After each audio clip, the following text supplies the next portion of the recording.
Has been just my class has been involved in the Comenius project.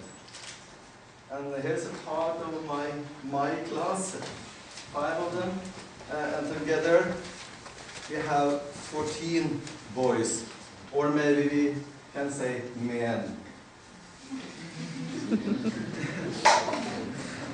In age 17 to 20 years. And they all have a plan to be educated in electrotechnical subjects. And the most of them will, after some year, hopefully, become electricians, for example.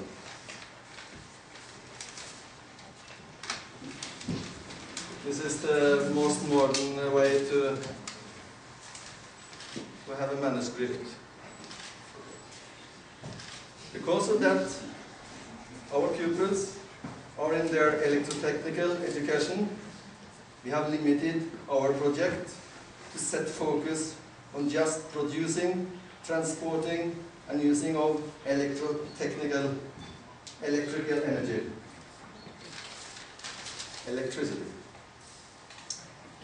And now we will present, our pupils will present a little part of what we have worked with, and our 5 pupils here, representing our class, has been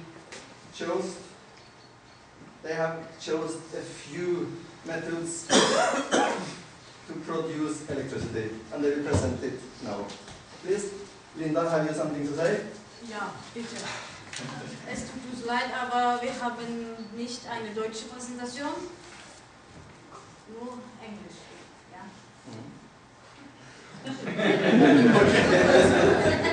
Thank you. Please, our students. Thank you.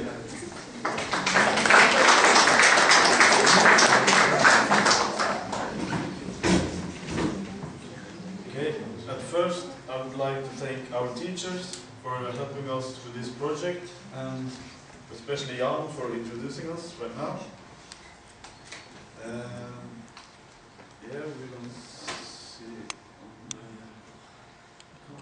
Yeah, we're going to talk about hydropower, wind power, and osmosis in Norway. So let's start.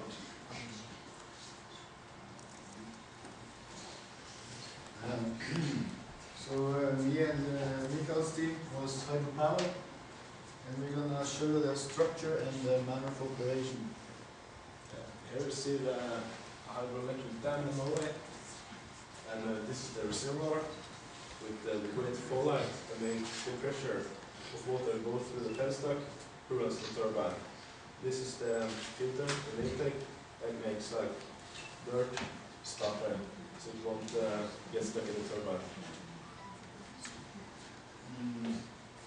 The generator produces the electrical energy, which is transferred out on the long distance power lines and to people's home. And after the water has run through the turbine, it goes out to the river again. So the history of hydropower is that in year 0, the water wheel came. Then they used it for grounding floor. And in the 1820s, the first turbine was tested for production. In the 1900s, smaller and faster water wheels was produced, and they were able to make electrical energy. And then in the 1900s, hydropower was used for mass production of energy. And the 20th century was the golden age of hydropower until the oil production began. Hydropower in Norway. The development of hydropower stations in Norway started in 1885. We produce 126 terawatt hours each year, and 99% of all that energy comes from hydropower. Around 40% of Norway's area is 600 meters above the water surface. An excellent starting point of the hydropower project, considering the flow line. We have 4,000 water system, and almost 30% is used for hydropowered energy production. 50% of Norway's energy consumption is hydropower energy. The last 50% is energy we have bought from various countries, like nuclear power from Sweden and coal from different countries. Hydropower in the Norwegian Light. There are 30 hydropower stations in the Norwegian Light. Ante, which is a local energy distributor. They own and operate 28 of them. And during the winter, the magazines are very low in water. So sometimes we have energy difficulties in Norwegian Light, which you then see in Ante. So we have to buy energy from other countries, and it's get very expensive.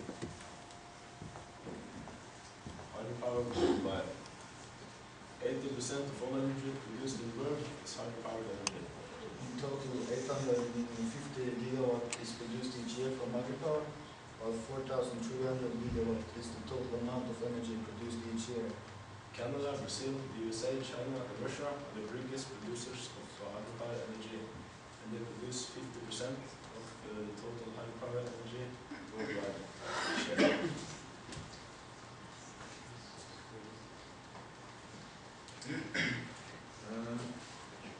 Now we're going to talk about wind power. It's made by two pupils in our class, but they're not coming here to this project. Wind power in Norway. Norway get 18 wind parks today. Together they have an output around 430 megawatts.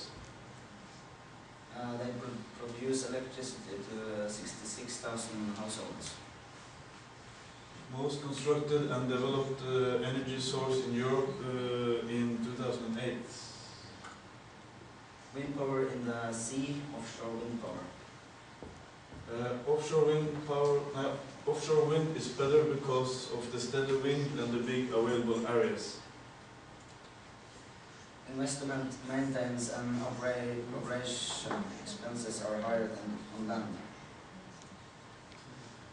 Many technical challenges when it comes to developing and making floating windmills. Need to endure hard water and powerful waves without going down. The problem is to reduce the expenses enough to make a profit of the offshore power plant. Offshore wind power is the future. Here we have some advantages of wind power. Renewable energy resource. The production of energy does not pollute. Norway has great wind resource. Wind power is more mobile than, for example, hydropower. Windmills are more effective in the winter when the level of water in the magazines are low. As you see, we have some disadvantages. You can see them from a very long distance. It's dangerous for birds. The energy production can vary a lot. And it needs an extra energy source when there is too little wind. Makes a lot of noise. Now me and Thomas are going to talk about osmosis, which uses a chemical reaction when salt and water are mixed.